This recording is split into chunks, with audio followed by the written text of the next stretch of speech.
ഭാരതമാതാവ് എന്ന് കേട്ടാൽ ഹാലിളകുന്നവർ ഒരുപാടുള്ള ഒരു നാടാണ് കേരളം. ഭാരതമാതാവ് എന്ന് പറയാൻ പാടില്ല, ഭാരതമാതാവിന്റെ ചിത്രം കാണാൻ പാടില്ല, ഭാരതമാതാ കി ജയ് വിളിക്കാൻ പാടില്ല. ഇങ്ങനെ നിരവധി സംഭവങ്ങൾ കേരളത്തിൽ ഇതിനു മുൻപ് ഉണ്ടായിട്ടുണ്ട്. അതെന്ത് തന്നെ ആയിക്കൊള്ളട്ടെ, ഭാരതമാതാവ് എന്ന് പറഞ്ഞു കഴിഞ്ഞാൽ അത് RSS പ്രത്യയശാസ്ത്രത്തിൽ വിശ്വസിക്കുന്നവർക്ക് മാത്രമുള്ള ഒരു സംഭവമാണ് എന്നാണ് ഇവരുടെയൊക്കെ അഭിപ്രായം.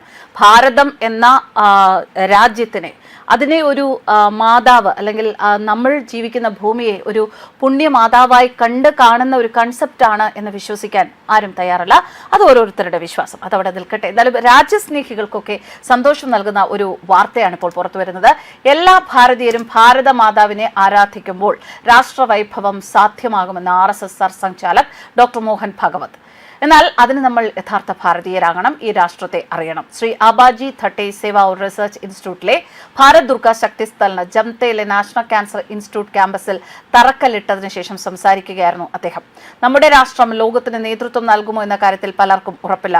രാമക്ഷേത്രത്തിന്റെ കാര്യത്തിലും ഇതായിരുന്നു അവസ്ഥ. എന്നാൽ നമുക്കതിൽ ആത്മവിശ്വാസമുണ്ടായിരുന്നു. ആ ആത്മവിശ്വാസമാണ് രാമക്ഷേത്രത്തെ സാധ്യമാക്കിയത്.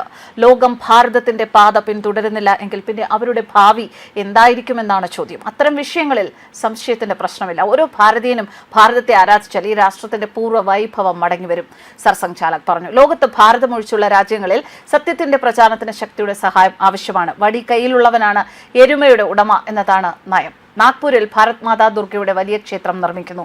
എന്നാൽ ഭാരത് മാതാ ആരാധന ഭാരതത്തിലുടനീളം നിത്യേന നടക്കണം. നാട് സ്വതന്ത്രമായതിനു ശേഷവും നമ്മുടെ മനസ്സും ബുദ്ധിയും പാശ്ചാത്യ സ്വാധീനത്താൽ മൂടപ്പെട്ടുപോയി. ഇത് നീക്കണം. ദൈനംദിന ജോലികൾ മുതൽ ദേശീയ വിഷയങ്ങൾ വരെ എല്ലാ കാര്യത്തിലും നാം എല്ലാവരും ഭാരതീയരാകണം. ഭാരത് ദുർഗാ മാതാവ് എന്ന ഈ ആശയം സ്വർഗീയ മോറോപന്ത് പിംഗ്ലെ വിഭാവനം ചെയ്തതാണെന്ന് മോഹൻ ഭാഗവത് ചൂണ്ടിക്കാട്ടി. ഏകാത്മതാ യാത്രയ്ക്കിടെ ഭാരത് ദുർഗാ മാതാവിന്റെ വിഗ്രഹങ്ങൾ 4 ദിശകളിലേക്കും അദ്ദേഹം അയച്ചു. അതിലൊന്നാണ് നാഗ്പൂരിലെത്തിയത്. അതേ തുടർന്നാണ് ശ്രീരാമ ജന്മഭൂമി പ്രസ്ഥാനം ആരംഭിച്ചത്.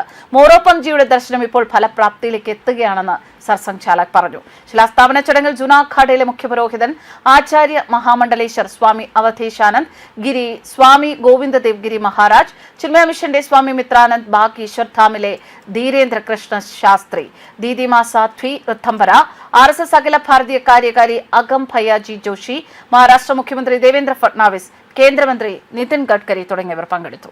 ന്യൂസ് ഡെസ്ക് കർമ്മ ന്യൂസ്.